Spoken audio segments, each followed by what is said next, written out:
এয়া হৈছে বিহুবৰ হিলনি মাজগাঁৱৰ হৃদয় কঁপি উঠা কৰুণ দৃশ্য।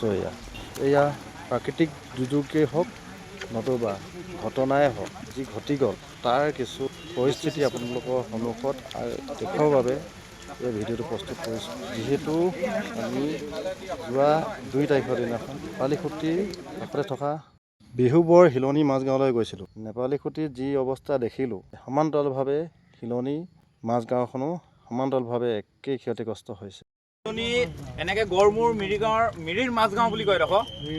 অঁ, কিন্তু একচুৱেলি এতিয়া এইটো মাজগাঁৱে হৈ গ'ল। আমাৰ বিহুবৰ হিলনি মাজগাঁও বুলি কওঁ, মাজগাঁও বুলি ক'লে চবেই চিনি পায়।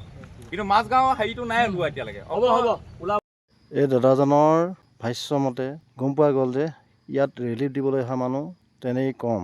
ইয়াতো কৈছে নেপালীখুটিত যিদৰে মহাপ্ৰলয় বানে তাণ্ডৱ সৃষ্টি কৰি যি পৰিস্থিতি কৰি থৈ গ'ল বা বিধ্বস্ত কৰি থৈ গ'ল গোটেই এৰিয়াটো, মানুহবিলাকৰ ঘৰবিলাক সম্পত্তিবিলাক শেষ কৰি থৈ গ'ল। সমান্তৰালভাৱে এই হিলনি মাজগাঁৱতো সম্পূৰ্ণভাৱে ক্ষতিগ্ৰস্ত হৈছে। ঘৰ ভাঙিছে, বাৰীত পলস পৰি পোত খাইছে, তেওঁলোকৰ পশু পক্ষী জন্তু তেওঁলোকৰ অনিষ্ট হৈছে।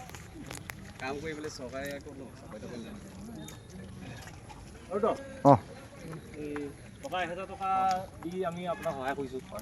ঘৰটিটো সম্পূৰ্ণৰূপে বনাব নোৱাৰিম বাৰু, যিমান পাৰে প্ৰয়োজনীয় সামগ্ৰী কিনি ল'ব পাৰে দেই। গাঁৱৰ মানুহবিলাক সঁচাকৈ মৰমীয়াল আৰু দয়ালু। তেওঁলোকে কোনো ধৰণৰ আপোচ নকৰে আৰু কম বস্তুতে বা কম পৰিমাণতে তেওঁলোকে সন্তুষ্টি হ'বলৈ জানে আৰু সুখতো হাঁহিবলৈ জানে। এয়াই হৈছে নিখুঁত নিভাঁজ গাঁৱৰ সমাজ। এয়া আমাৰ মানুহে মানুহৰ বাবে যাত্ৰা।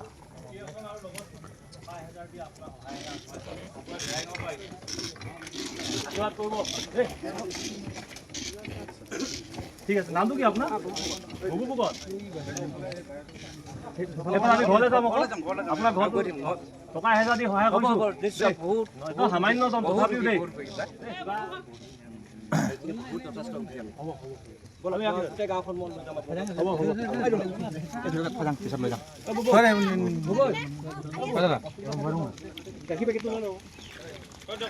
মাস্ক পাইছা নাই?